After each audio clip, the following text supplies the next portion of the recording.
Good evening, everybody. It's 6 o'clock, so it's time to start. First, I would like to introduce myself. I'm EKITA. I'm a transplant surgeon in the Erasmus Medical Center in Rotterdam. Nikos, please introduce yourself. Thank you. Welcome, everybody. I'm also a transplant surgeon from Guy's Hospital in London and a member of the Council of ESOT. Thank you. So welcome to the session about challenges in pediatric combined organ transplant as a start of the introductory courses for the TLJ 2.0. Just to make everybody aware that it is possible to ask questions during the entire session, please use the Q&A button at the bottom of your screen to do so. And please do it during the entire presentation so we can select the questions and ask them to the panelists afterwards. Of course, this is part of the TLJ learning journey that it will actually take place on the 15th to the 17th of November, completely online. And this is just the starting introductory course. Nikos, if you would like to introduce the first speaker. Thank you. So it's a pleasure to introduce Jelena Stojanovic, who is a pediatric nephrologist at Great Ormond Street Hospital. With an interest in pediatric kidney transplantation and combined liver transplantation.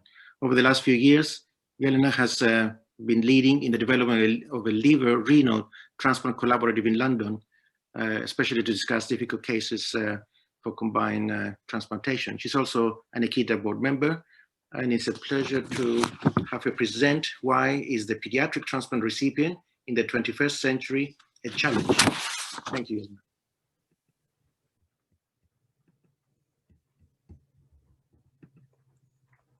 Thank you, Nikos and Didrik, for the kind introduction, and thank you all for joining for this webinar. This webinar, as well as the part 2, which will be aired on 17th of November, is based around the challenges in combined organ transplantation in children. And I thought that we should start by defining what is a challenge. Depending which dictionary you look at, it's defined as something which is new and difficult and which requires great effort and determination. Or it can be defined as something stimulating task or a problem. And this is basically what we do in pediatric transplantation. The generation alpha are your future pediatric, current pediatric and your future adult patients. The picture on the left shows some differences, some general differences between the current generation alpha compared to generation Z and generation Y. And certainly what's becoming evident is that you will be dealing with decision makers in the future. So why talk about pediatric transplantation? Well, there are a couple of very good reasons for that. First one is that these are pediatric patients in presence, but they are future adult patients. And it is essential that future physicians and surgeons become aware of the complexities that these patients will bring. Secondly, childhood is a very important part in one's life. This is the time when we all grow and when we reach our educational and social milestones.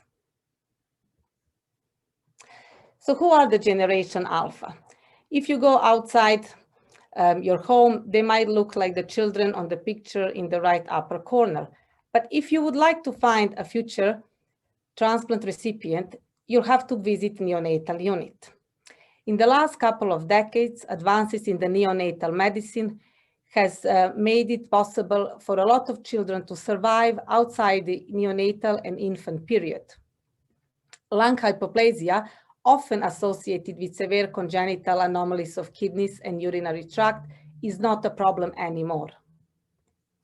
However, very limited renal reserve, high serum creatinines, poor kidney function from early on is becoming a problem, and therefore necessitating for some of the patients start and initiation of neonatal dialysis. Lack of vascular access is also an additional challenge as a complication of the neonatal stays. No doubt the degree of these patients coming up for assessment of being a transplant recipient will be sensitized. 18 years ago, colleagues from Newcastle, Malcolm Coulthard and the group, have published a very good paper on the outcomes of all the children who have reached end-stage renal disease before they reach their second birthday. And those outcomes were suggested that the children survive outside the infancy with very limited renal reserve and are coming up as transplant recipients. The pie chart on the left to your screen can be found in any standard pediatric textbook. It basically says that 40% of all causes for end-stage renal disease in children are due to the congenital anomalies, which include renal dysplasia, obstructive conditions, primarily posterior urethral valves in boys, or bilateral vesico-ureteric reflux. However, for a very long time, we were unsure what is this group of other in pediatric kidney transplantation. And it has recently become apparent that those are the children who are now surviving with severe metabolic conditions, for example, methylmalonic acidemia, primary hyperloxaruria type 1, and cystinosis. Those are also the children who have a very complex medical background and various syndromes associated with it, and that a good degree of these patients will require multi-organ transplantation. So small recipients, however, big challenges, both surgically and medically. From the surgical side, transplantation of children who are classified as small recipients is usually transplantation in any child who is less than 20 kilograms body weight at the time of the transplantation. And increasingly, we can see in the evidence, for example, the Heidelberg group has published 15 years ago their experience in transplanting 40 children who were less than 11 kilograms at the time of transplant, and these children have good patient and allograft survival. Several years later, colleagues from Brazil have published 62 cases who were weighing less than 15 kilograms, and again, with a very good patient and allograft survival. And not only that, but we're also having increasing number of publications and colleagues sharing their experience on the intra and perioperative management of the renal transplant recipients who were small at the time of the transplant and who are receiving an organ from an adult. In London, Nizam and Nikos and the colleagues from Guy's Hospital have looked into the 453 pediatric recipients between two hospitals in the last 12 years and found that 68 children with less than 15 kilograms at the time of the transplantation. And we have also found the similar findings in our cohort with good patient and allograft survival. Not only the children survive and that we are able to surgically transplant small children, but we have actually adopted the policy, no vessel, no problem. As I said previously, some of the recipients will come and might not have aorta or might have thrombosed inferior vena cava, as you can see on the picture on the left to your screen. Professor Mahmoud and his team have proposed a very good classification system for the major abdominal vascular abnormalities for both aorta and IVC, which are very helpful when assessing these children for transplantation. And also several other groups have shared their experience in transplanting small children with complex vasculature. We have actually gone a step further here in London and used the 3D printing in clinical practice. We have used the 2D imaging to produce 3D models. And the reason for this was to enhance the patient safety and the safety of the operation, but also to help with surgical planning. We know that 3D printing in clinical practice has been used for some time. It's mainly happening in maxillofacial surgery and in the cardiac surgeries as well. But to our knowledge, this was the first time that such models were used to facilitate kidney transplantation in smaller children. And very recently, here at Great Ormond Street Hospital, we have now used the 3D models to help us plan surgeries for aortic grafts and for the renal autotransplantation. And those are the children who have the background of severe mid-aortic syndrome. And not only that we have been able in pediatrics to overcome some surgical challenges, but we are also trying to overcome some medical challenges. Shortage of the compatible organs with increasing evidence of the benefit of living versus deceased organ donation, and with aim to keep the children dialysis free to improve their quality of life, growth, and education, has led several centers in the world to establish antibody incompatible transplant programs. We are very lucky that we work alongside with Professor Mahmoud and the Guy's Hospital, and have published also our experience in blood group incompatible transplantation in children.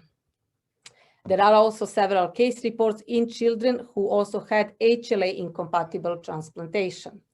Now, I would like to mention that although this is feasible, antibody incompatible transplantation should be used with cautious. It belongs to the high risk transplantation. It should be only considered for in a selected group of patients and performed in the units which are familiar in doing complex transplantation. So we do all of that. We ensure that children survive. We overcome surgical, some medical challenges, and then they grow up and they become teenagers. And they want to be like all of their peers. They fall in love, they fall out with their parents, then they fall out with their boyfriends or girlfriends. And they can't stop taking their medication. And this is becoming a huge globally recognized problem. Several years ago, just in our own practice, we looked into 170 patients who were transplanted and found that 15 children lost their grafts before they transitioned to adulthood. 3 children had an early graft loss because of the vascular complications and early graft recurrence, and 12 patients actually lost their grafts due to the reasons that you can see in this, on this pie chart. What is actually really stunning is that nearly a third of these patients lost grafts because of the confirmed medication non-adherence. So clearly this is something that we as pediatricians need to be focusing in addressing and preventing rather than dealing with the consequences. I'm not a hepatologist, I'm a nephrologist, but I am interested in combined liver and kidney transplantation, and the next speaker will talk in more detail about the combined liver and kidney transplantation. But recently, the challenges of transplanting children less than 4 kilograms have been overcome, and colleagues from King's College Hospital have published their experience, telling us that actually patient and graft survival in those children is very good. The increasing use of liver transplantation in inheriting errors of metabolism is something that Professor Mahmoud will expand on later on in this webinar. The paper from the Stanford group has shown very good patient and allograft outcomes in both isolated liver, kidney, or combined liver and kidneys. And the table that you can see on the left actually shows as long as 20-year patient and allograft survival, and this is a study that was done by colleagues from Pittsburgh. Increasing use of combined liver and kidney transplantation with very good patient and allograft outcomes long-term is also something which is known to us now. Now moving on briefly into the cardiothoracic transplantation. Last couple of decades, probably the most advances that have been made is for children who were born with single ventricle pathology. Those children are now surviving thanks to the development of the Norwood and Fontan procedure. And these surgeries are not curative, they are palliative, but they are a bridge to the heart transplantation to children who used to die in the neonatal period in the past. Burling heart can now be delivered at home. However, it does carry higher risk of strokes, particularly those children who are younger. The challenges that our colleagues in cardiothoracic transplant medicine face is lack of vascular access again, and also consequences of the venous hypertension such as liver fibrosis and cirrhosis. Organ shortage is not only an issue for the abdominal transplantation. To put this into the perspective, in the UK, annually there is 200 to 300 patients who undergo Norwood and Fontan procedure per year. So these would be all the children who will be coming up requiring heart transplant. But there is only about 200 heart transplants between adults and children in the UK annually. This is a graph from the NHS BT data showing that in the last 10 years, when it comes to pediatric heart transplantations, the activity unfortunately hasn't increased much. And our colleagues needed to overcome these barriers, and we are now having increasing number of studies which are showing that the outcome of the children who undergo blood group incompatible heart transplant is actually very good, with a good survival of the patients and grafts. So what is in the horizon? What are the new transplants in pediatrics? Well, certainly we'll be seeing increasing number of children who will have simultaneous or sequential liver and kidney transplant. There are reports of children being listed for heart and liver, and the data coming from the adults is encouraging in the outcomes of these patients. And Professor Nigel Heaton in the part 2 of this webinar will expand a lot more on the simultaneous small bowel, liver, and kidney transplants. Apart from the outcomes, which for these complex children are emerging to be very good, we are also we also have a lot of experience that the colleagues are actually sharing on some specific considerations that need to be taken on when doing combined transplants, and particularly between the thoracic and abdominal organ transplantation. So the generation alpha is coming your way. Are you ready for them? Pediatricians, we are able to transplant younger children. This might need that they will need multiple transplants in childhood alone. They will no doubt come with complexities, some of them with multi-organ transplants. And lack of dialysis or vascular access is something that you should be expecting. There's no doubt that all of these children will be sensitized to a degree. So this is how they might look, like those pictures in our pediatric clinics. This might sound frightening to you, but actually some of our patients have a message for you. Hi ESOT community, I'm Cecilia and I'm a double transplant recipient. In fact, 9 years ago this very day I was receiving my heart transplant. I was born with congenital heart disease, and after surgery when I was 10 years old, I fell seriously ill, and it was decided that there was no way I would survive without a heart transplant. Unfortunately, because I was so ill, my kidneys also failed, and 2 years later I had a kidney transplant. Unfortunately, I've also suffered from serious brain and spinal tumours that were caused by my immunosuppressant drugs. But luckily, I'm doing really well now, and I'm so thankful for the life that I've been given through organ donation and transplantation. I'm a journalism student at Newcastle University and loving every second of my life as a 20-year-old. And I just wanted to say thank you to all of you for everything that you do, because people like me wouldn't be here without you. So thank you. You can read a lot more about Cecilia's journey. She shares her experience online. She was a girl who was born with a single ventricle pathology, and as you heard, is a recipient of 2 solid organs. Thank you very much. Thank you, Jelena, for that excellent presentation. I would like to remind the participants to write their questions in the Q&A box, and we'll take all the questions at the end. Diedrich, back to you. Yes, I would like to present the next panelist, Dr. Kilgiri.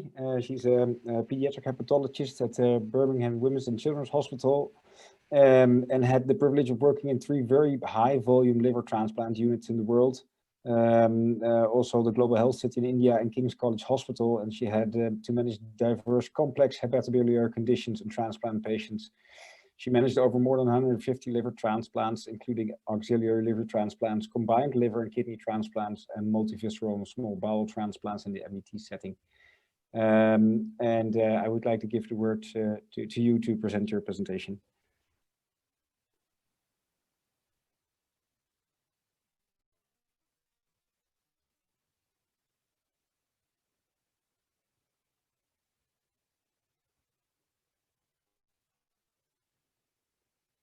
Good evening, everyone, and thank you for introducing me, Chair, and inviting me to talk on this important topic of combined liver kidney transplant in children. I have no conflicts of interest to declare. So in the next 14 or 15 minutes, what I intend doing is giving you an overview of combined liver kidney transplant in children. That is, when do you consider combined liver kidney transplant? What are the challenges in children, including the preoperative, intraoperative, postoperative period? How do you manage them in the long term? And I'll discuss outcomes as reported by various centers in the world, including my own center, and will conclude with a few take-home messages or learning outcomes. So to consider combined liver kidney transplant in children. Well, there are no set guidelines, but logically, when the kidney has irreversibly failed, and you need to include the liver as well if it is deceased, or you need the liver It's well, but you need the liver to correct the enzymatic defect, which is causing a multisystemic problem, including the kidneys. The analysis of the scientific registry of transplant recipients when looking for combined liver kidney transplant indications has mentioned all these causes. But the main ones are primary hyperoxaluria, fibrocystic diseases of liver and kidney, and some metabolic conditions. Combined liver kidney transplant is no longer the first line of option to treat atypical hemolytic syndromes because of availability of drug like eculizumab. It may, however, be considered in some countries where this drug is not available. Regarding primary hyperoxaluria, the short integrated RNA is showing promising results in phase 3 trials, and perhaps in the coming years, we may have less patients for combined liver kidney transplants. And similarly, with messenger RNA for methylmalonic acidemia, the trials are ongoing, but unfortunately, they are on hold at the moment because of the COVID-19 pandemic. The next speaker is going to cover primary hyperoxaluria and methylmalonic acidemia. So let me dwell on fibrocystic diseases of liver and kidney for a minute. These patients, it's difficult to make a decision regarding the type of transplants these children will require because the organ disease may be different for liver and kidney. Hence, a very careful assessment of their diseases is required to come to that decision. Children who have had isolated kidney transplant may suffer from a high mortality as reported in few studies and including our experience because of sepsis or cholangitis in the post-transplant period. And this is accentuated because of the calcineurin inhibitors or immunosuppression that we use post-transplant. Similarly, children who are considered for isolated liver transplant with borderline renal dysfunction, the renal dysfunction may deteriorate or impair further because of these calcineurin inhibitors. Children with significant portal hypertension who are considered for shunt surgery may decompensate from their liver disease. Hence, a very careful evaluation of the liver and kidney disease is required to come to a conclusion regarding the type of transplant you would offer these children. 30 to 40% of children will eventually require combined liver kidney transplant. And this is a group who has end-stage renal disease with episodes of recurrent cholangitis, Caroli's, or significant portal hypertension. Once you think a child is requiring or as a candidate for a combined liver kidney transplant, you need to decide whether it's going to be simultaneous or sequential. And this is guided by the primary indication for which you're going to transplant, and secondly, the availability of expertise. The simultaneous combined liver kidney transplant, you can have the organs coming from a single living donor or two different donors. And in deceased donor, you can have the liver and kidney coming from the same person. In multivisceral transplants, you can use the liver kidney as en bloc. In sequential, similarly, you can have the grafts coming from a single donor or two different donors, or you can have permutations and combinations of living and deceased for the liver and kidney. For the purpose of this talk, I'll continue with mentioning simultaneous combined liver kidney transplant. When you're considering simultaneous combined liver kidney transplant, you also need to be aware of the advantages and the challenges it comes with. Advantages, well, of course, it's a single operation. It corrects metabolic defect and renal failure at one go. It also obviates needs for dialysis with less infection and less bleeding in the post-operative period. And of course, it offers immunological advantage to the kidney. It also has better short-term and long-term outcomes. And the challenges, of course, are because of the long surgery, a longer post-operative recovery period in some. It's a complex surgery and hence requires an expert MDT to help you out. Size mismatch may be a problem in children, but using split grafts or technical variants we are able to go ahead with these surgeries. Small abdomen, of course, is again a problem. And for this, you may require a staged closure of the abdomen or a patch closure. Because of small vessels, they are at risk of vascular complications. Because of the complex hemodynamics, the transplanted kidney may sustain injury. And in primary hyperoxaluria, because of the mobilization of systemic oxalates, the kidney can get flooded with these oxalates and impair its function. In conditions like methylmalonic acidemia, anesthesia and surgery itself are stress factors and can decompensate these children. This is a relative challenge, I would say, where for an intraperitoneally placed renal graft, you may require help of interventional radiologists. So once a child is identified as a candidate for liver and kidney transplant, we begin a preoperative assessment. And this, like any other child for transplant, includes various blood tests and assessments. The ones important to mention here are serum oxalates in primary hyperoxaluria, ammonia, acyl carnitine profile and blood gas in methylmalonic acidemia, urologic assessments, cardiac assessments, if required with dobitumin stress test as guided by the cardiologist, nutritional assessment, developmental assessment, MRSA CP screening to guide the antibiotic therapy, dental examination, anesthetic, psychological, social worker assessments. And in parallel, the family and the child are counseled regarding the whole process. Following this, an interdisciplinary MDT discussion happens, discussing all the pros and cons, and to make sure that this option is the best option for this child. We also optimize the child in the preoperative period depending on the outcome of the preoperative assessment. For example, dental treatment is offered to children who have dental caries, nutritional rehabilitation if they require additional support. We optimize that vaccination using accelerated schedule if required. They are offered ongoing psychological support with play therapy and social worker support. Children on hemodialysis continue with their hemodialysis and at times have required a combination of hemodialysis and peritoneal dialysis.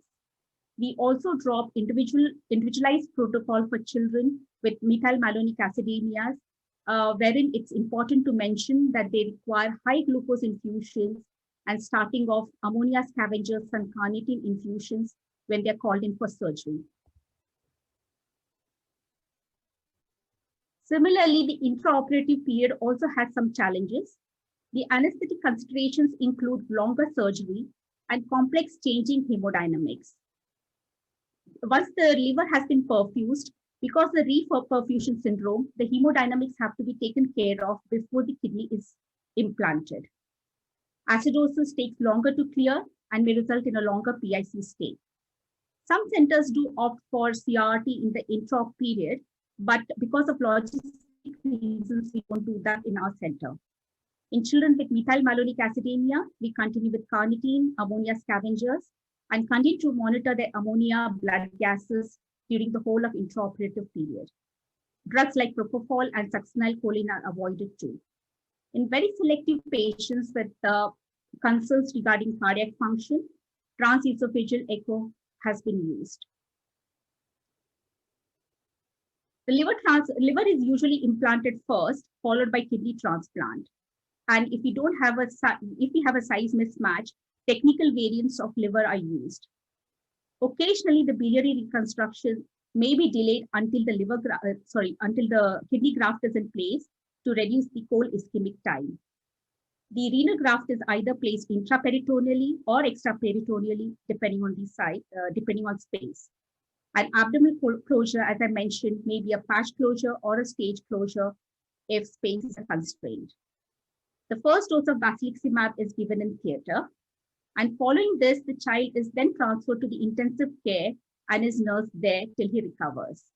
The immunosuppression is continued with tacrolimus starting the next day, mycophenolate mofetil starting 2 weeks later, and a second dose of basiliximab is given on the 4th day. Steroids as well are given for 5 days, but they are tapered off after that. Anticoagulation with heparin is continued for about 5 days with monitoring of APTT. Look out for surgical complications like bleeding, thrombosis, for which we continue with post-operative Dopplers for the next 5 days. It's very important to have a meticulous fluid balance and maintain optimum hemodynamics so as to have good perfusion to both the grafts. Blood pressure is maintained about 75th centile and a good CVP around 8 to 9 to perfuse the renal graft. In children with organic acidemias, namely methylmalonic acidemia, we avoid ringer lactate And we also institute parental nutrition quite early to prevent catabolism. Protein is introduced with guidance for the metabolic team. And in children with primary hyperoxaluria, we monitor serum oxalates, and aggressive fluid therapy with citrate is instituted once urine output is established. Some children have a delayed renal graft function and may need hemofiltration for short term, especially if they are anuric with electrolyte imbalance. We routinely do not use this in primary hyperoxaluria to clear the oxalates. And like any other child, we have bacterial, viral surveillance. But the input from the multidisciplinary team is the key for a successful outcome. The long-term monitoring includes immunosuppression monitoring and usually is guided by the renal graft requirement. Whatever is given for the renal graft is good enough for the liver graft.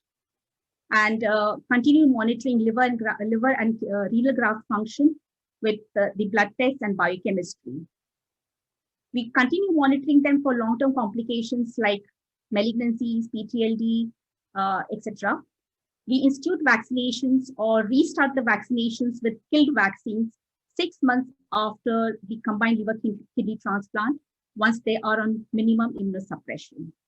And once they come to the age of about 16 or 17, we put in place a transition program to send them over to the adult services. So the analysis of scientific registry of transplant recipients had outcomes which were mentioned as patient survival being better in isolated kidney transplant as compared to combined liver kidney or isolated liver.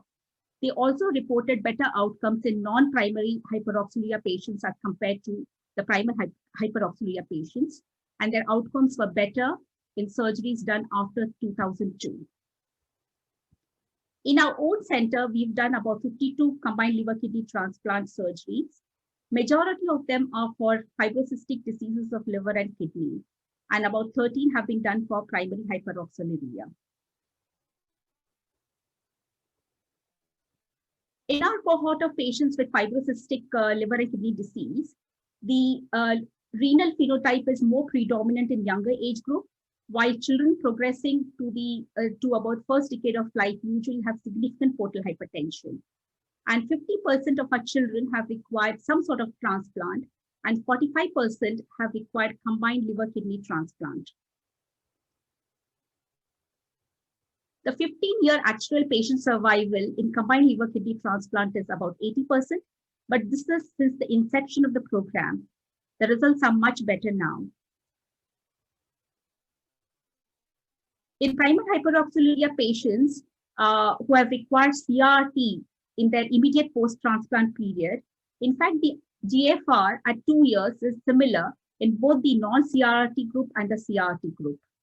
And we've also shown that our outcomes in children less than 15 kilos is as good as in children above 15 kilos. And more interestingly, we did not observe any rejection in this age group, in this cohort of patients less than 15 kilos. And we've also seen that the renal graft function is actually better in patients with combined liver kidney transplant as compared to isolated kidney transplant patients. So to conclude, I think the indications for combined liver kidney transplant may be decreasing in the coming years, and it will be reserved for a few selective patients. But it's very important to identify and assess these patients individually. It should be performed in centers with MDT expertise for improved outcome, and it should be deliberated whether the patient would benefit with the isolated, sequential, or a combined liver kidney transplant. Hemodynamics and individualized strategies are important part of management. Thank you, and thank you for listening to me. Thank you very much for this beautiful presentation. Once again, I've only seen one question for the panelists so far. So if anybody has any questions about what has been discussed in the presentations, please don't hesitate to ask the questions to the Q&A button at the bottom. Nikos, back to you. Thank you. So it's a pleasure to present Professor Nizam Mahmood, who is a professor at Guy's Hospital in transplant surgery, and he has a special interest in adult and pediatric renal transplantation, pancreas transplantation. He specializes in transplanting complex recipients, children with no abdominal vessels, as you heard before from Yelena's talk. He also runs the Antibody compatible transplant program, the laparoscopic live donor program, the robotic transplant program, and I could go on forever. He also does charitable work and goes around the world transplanting children. He's one of the founding members of EKITA.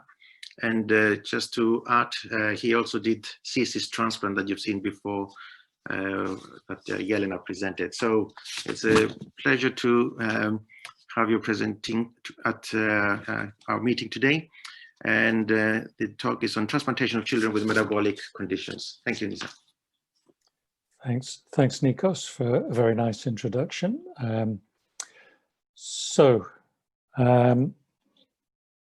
These are my conflicts of interest, and you know all about the issues with social media. So I'm really going to talk about just two metabolic disorders today. So the first one is primary hyperoxaluria, and that can consist of two types, PH1, PH2. I'm going to talk about PH1, which is the severe type, and that's the one that we usually have to deal with. And the second condition I'm going to talk about is MMA, and you've heard a little bit about that already. So in terms of PH1, this is a liver-specific enzyme deficiency, and that results in a buildup of oxalate, and that can lead to nephrocalcinosis and kidney stones, which can therefore lead to end-stage renal failure. But you don't just get the oxalate in the kidneys, it can go into the skin, the heart, and the bones. And if you do kidney transplantation alone, and I'll show you some data on this later on, you're not likely to get very far because the oxalate will persist. You haven't corrected the metabolic defect in the liver, and the transplant will be affected by oxalate levels as well. If you do a liver transplant on its own, you do correct the metabolic defect, but it may be too late for the kidney if the kidney has already been affected by the oxalate. And one of the things that's difficult about these decisions is that plasma oxalate levels don't really correlate with plasma creatinine levels until the GFR gets very low. So it's difficult to work out how bad the kidney is. Essentially, there are two approaches for children with end-stage renal failure and PH1, and you've heard a little bit about this from the previous talk, but essentially you could either go for a combined liver kidney or you can go for a sequential liver kidney, and there are pros and cons for each of these.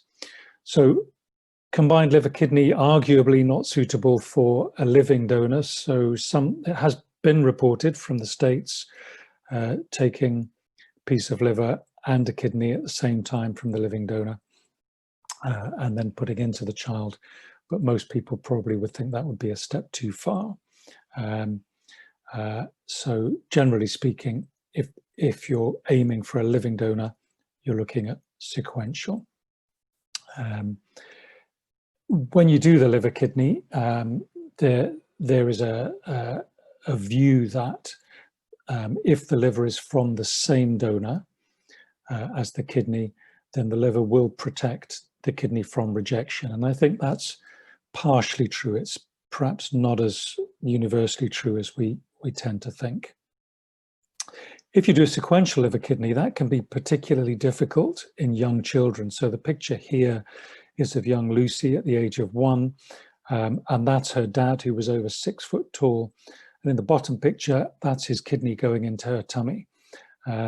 So you've got a pretty big kidney, which is going to take up most of the abdomen. Now, if the liver team have been in previously and put a split liver in, you're going to have adhesions, and you're going to risk, when you go in to put the kidney, you're going to risk compressing the liver, damaging the liver. And the last thing a kidney transplant surgeon wants to do is annoy any of the liver transplant surgeons, because when they come after us, we get a bit scared. I know Miriam's on the call. So that I'm accepting you, Miriam. I mentioned oxalate deposition in other tissues, and this graph on the right looks at the effect of doing a bilateral nephrectomy at the same time as a combined liver-kidney transplant.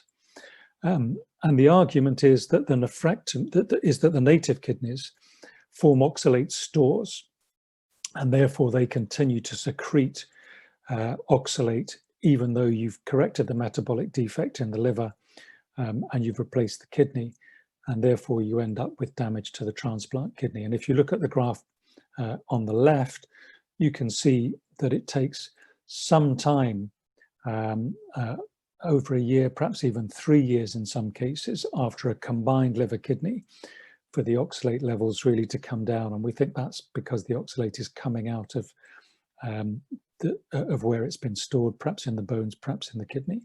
So in the graphs on the right, what they suggested was you get a very good reduction in serum oxalate levels early on, and it's relatively easy technically to take out the native kidneys, particularly in small children, if you're doing a combined liver kidney.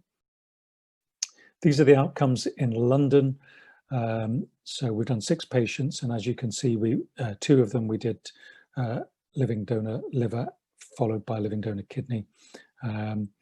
2 we did deceased donors, 1 a simultaneous deceased donor liver kidney. And this child is particularly interesting because his plasma oxalate levels are less than 20, which means they're low, but there's still evidence of excretion of oxalate in the urine, and he's got evidence of mild nephrocalcinosis on his ultrasound, and we think that that's coming probably from the oxalate stores that I mentioned before.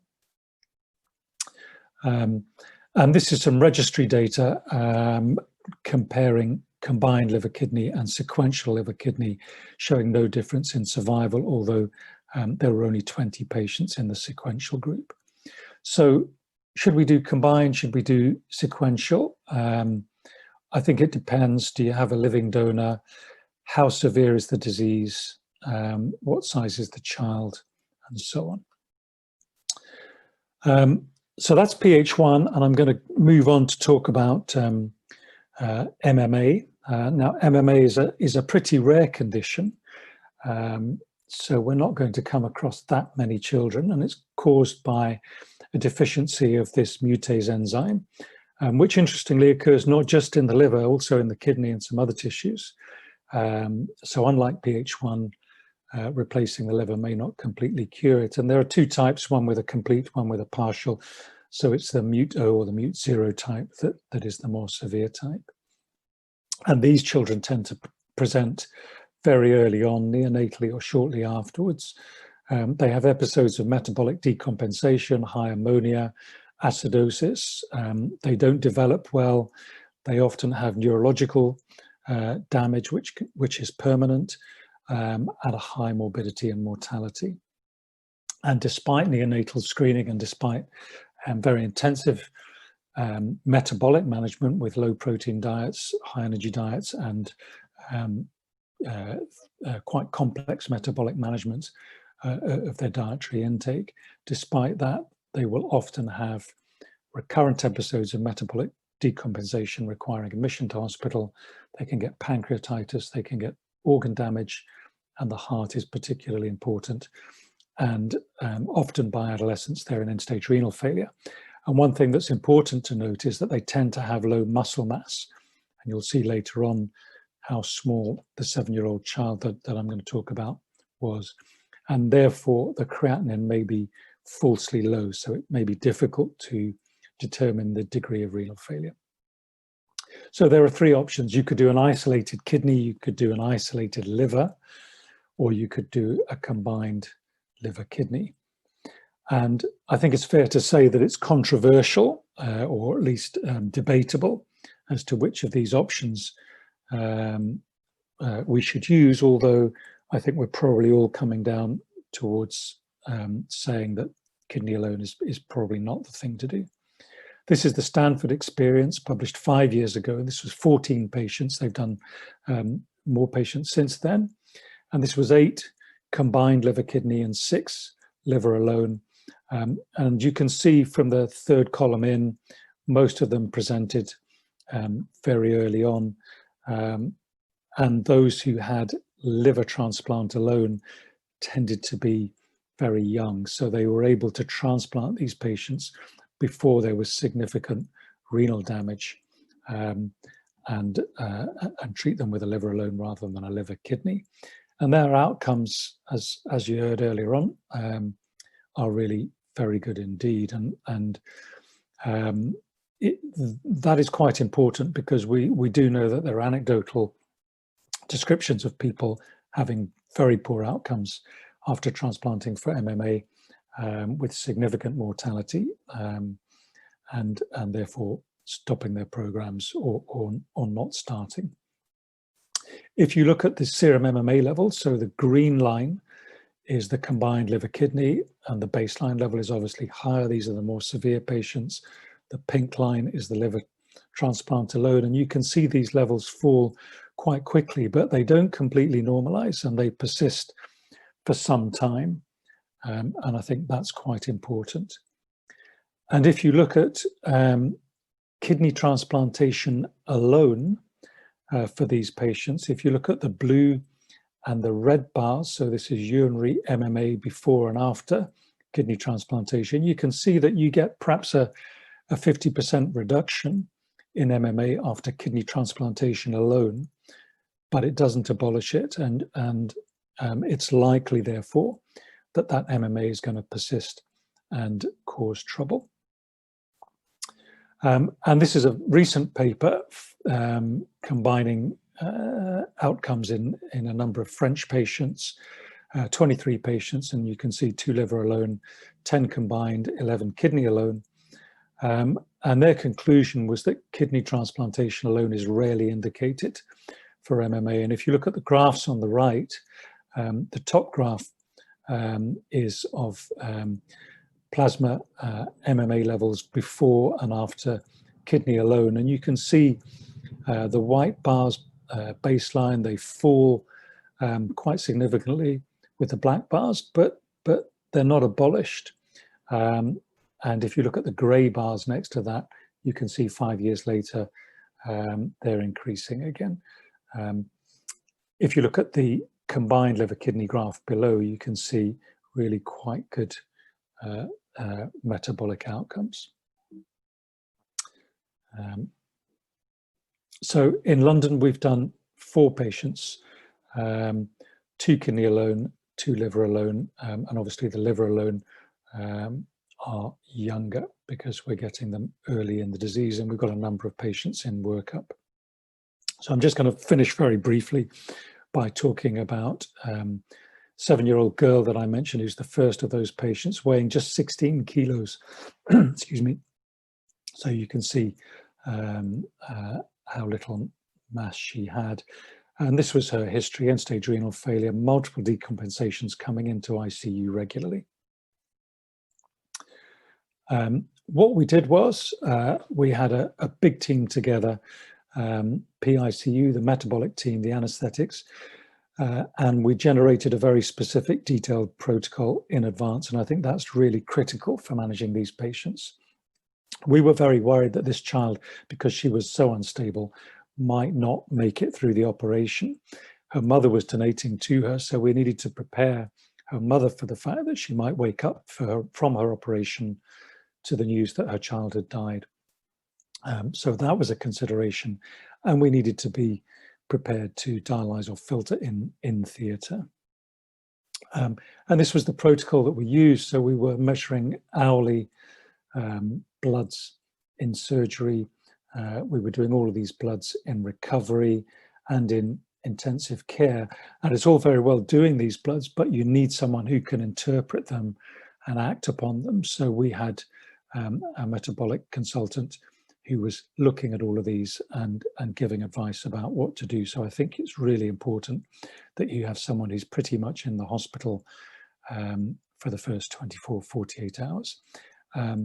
And she did reasonably well. She got new onset diabetes and some EBV, but did reasonably well. So to sum up, for MMA, in my view, isolated kidney transplantation, probably not the thing for these patients. Isolated liver, yes, if you can get them early and their kidney function is preserved. And if not, then a combined liver-kidney. And lastly, Yelena has kept it quiet, but she's actually the lead in London for the MMA pathway. So she should really have given this talk, but she told me to do it. And those of you who know her know that you do as you're told when she tells you to do something. Valdo from Stanford, who's collaborated quite nicely with us in the past, and Nigel Heaton from King's and the rest of his team. And obviously there's a lot of collaboration there, and Stephanie Grineveld, who's the metabolic consultant who's been involved. There are many, many others, including Nikos and others, who are too many to name here, but thank you. Thank you very much, Nizam, for that excellent presentation. We are going to start on the questions.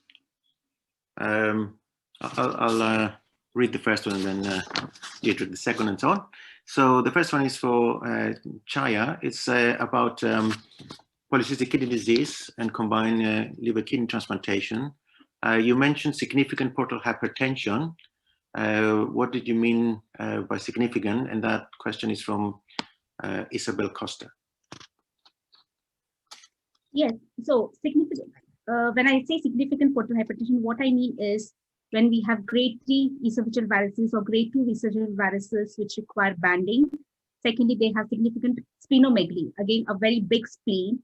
And third thing is if they may have breakthrough bleeding. Sometimes you may not have esophageal varices, but you may see collaterals and varices on the radio imaging. So these are patients whom I would call as significant portal hypertension. Now, in these patients, if the liver and the kidney function is preserved, there are options to consider shunt surgery, but it can decompensate these patients if they have borderline liver function, especially if it is associated with CLKD. So you can have CLKDs and congenital hepatic fibrosis together. Thank you. Okay, we'll go on to the second question. Also for Dr. Kilgary, and it's a question I wondered myself as well. I know in adults, there has been a paper that discusses delayed kidney transplant in combined liver kidney transplants, so that the transplanted kidney and liver are from the same donor, but the kidney is stored for up to 48 hours on machine perfusion to do a double transplant to avoid the first hit on the renal function. Do you have any experience with this? Yes, it has been done in adults, and we did want to do it in one particular child in our center, but we haven't done it. But yes, it is possible. Next question from Miriam Cortez from King's. At what point are we with regards to using viral vectors as genetic modifiers in the treatment of metabolic disease in pediatric patients? Maybe Chaya? Yes, so the for primary hyperoxaluria, the short integrated DNA is in phase 3 trials, and Birmingham Children's is actually one of the centers. And my nephrology colleagues say that it has promising results. In fact, they are releasing it on compassionate basis as well. So that is regarding primary hyperoxaluria. And secondly, for methylmalonic acidemia, again, mRNA is in phase 1, phase 2 trials. And in fact, they had recruited one patient, but I'm told that this trial is currently on hold because of the COVID-19 pandemic. Thank you. There's no other questions right now, but maybe we'll take some. Can I ask again, Chaya, you mentioned the immunological advantage to the kidney with combined kidney liver transplantation. Are you able to elaborate a little bit more about that and why that might be the case, please? Yes, and this immunological advantage is only when the liver and kidney are coming from the same donor. It doesn't happen with liver and kidney coming from different donors. And it is said that because of liver having the Kupffer cells, it is able to mop up the HLA or preformed antibodies. it's also able to upregulate the Treg cells. And because of all this, it helps in avoiding antibody-mediated rejection. But this is for a short run. And like Prof. Mohammed mentioned, we have been seeing, I mean, we haven't monitored, to be fair, donor-specific antibodies regularly, but we have started monitoring it. And in the coming years, it may be evident that it may not be the case in all patients. Thanks. And is that why the combined liver-kidney transplants seem to have better outcomes than kidney transplants in your group of patients you presented? That may be one of the reasons, but it's also important to note that a liver graft will usually do better with a functioning kidney. Thank you. Can I comment as well? Please. Yeah, I mean, I think as far as I'm aware, I think the evidence is that that if you've got a liver from the same donor, your kidney outcome will be generally better than if you haven't. And it's thought that that's immunological, but there may be other things that are tied in with that, as you're alluding to. I think one of the things that we've found when we've transplanted sensitized patients is that we have seen rejection both with class 1 and class 2 in highly sensitized patients who have a combined liver kidney. So I think it's not absolute. If you've got pre-existing donor-specific antibody or you develop it subsequently, you can run into some trouble. But I think if you're not sensitized at all, then it's probably going to be helpful in the longer term. Thank you. I have a small question, I think maybe for Jelena. If we're not talking about the metabolic diseases, some of the things that we have to consider in adults as well is that if you have to wait for a proper liver, sometimes the patient has prolonged dialysis because of the renal failure, and usually opt for a live liver, a kidney donor in waiting of the suitable liver. I don't know how you deal with this in pediatric patients. If, for example, there's only a post-mortem liver donor available, or not yet available, yes, whether you would consider doing a live donor first or wait for the same donor for both organs.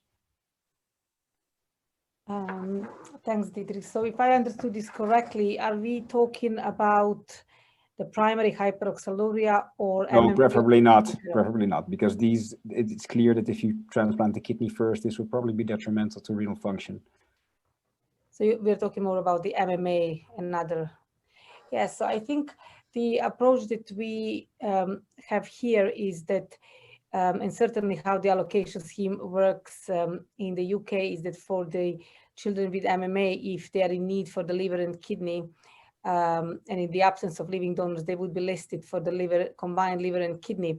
And our allocation goes that the livers are offered first, and it's a regional offer that we get. And then at the time of the offer, hepatologist or the liver transplant surgeon actually who gets an offer will be asking for a kidney from the same donor. After the heart and the lungs, livers are offered before kidneys and small bowel. So I think that will be our approach to try to get both kidneys, and that's how it works here. But I understand that it might be different in other countries. When it comes to considering these patients for living donors, I think that's always debatable between Nizam and Nigel Heaton and Miriam. If we have a living donor, should we transplant liver first, then the kidney? I know that from the liver transplant side, having a functioning kidney, as Chaya said, would make things a lot easier. So far, we have not done a living donor liver and kidney. But for the child in whom we considered that initially, the plan was to have a kidney transplant followed by the liver transplant 6 to 8 weeks later following successful recovery. So I think perhaps if you are in a position that you need to choose, maybe getting a kidney and optimizing the acid-base status of the child would certainly make the liver transplant later on easier and better for the child from the biochemical and physiological aspect. Thank you. Considering the time, I feel we have to start with the conclusion of this this webinar. It was an appointment, of course, of the 2LJ 2.0 journey. Once again, it will be held on the 15th to the 17th of November. It will be fully online, you can be referred to the website. On the same website, the webinar will be available soon, probably within 24 hours, I think. In addition, a poll should be appearing soon at the bottom of the screen. Of course, we'd like to know how useful you found this webinar today, and would like to appreciate if you could take the time to answer the questions. It will take about 30 seconds, so it will not be too much of your time. And apart from that, we're always looking to improve the educational platform. So if you have any suggestions, we would greatly appreciate if you could just leave your comments in the chat function of the webinar, or share the feedback through email or to the email address that's on the screen. Before I conclude, we'll wait for the results of the poll. So it seems that 78% finds it extremely useful. Thank God. And this is the final result, right? Okay, it's 9 votes. In addition, I'd like to thank all the speakers and the organizers for organizing the webinar. Thank you for excellent presentations. And I give everybody a good night.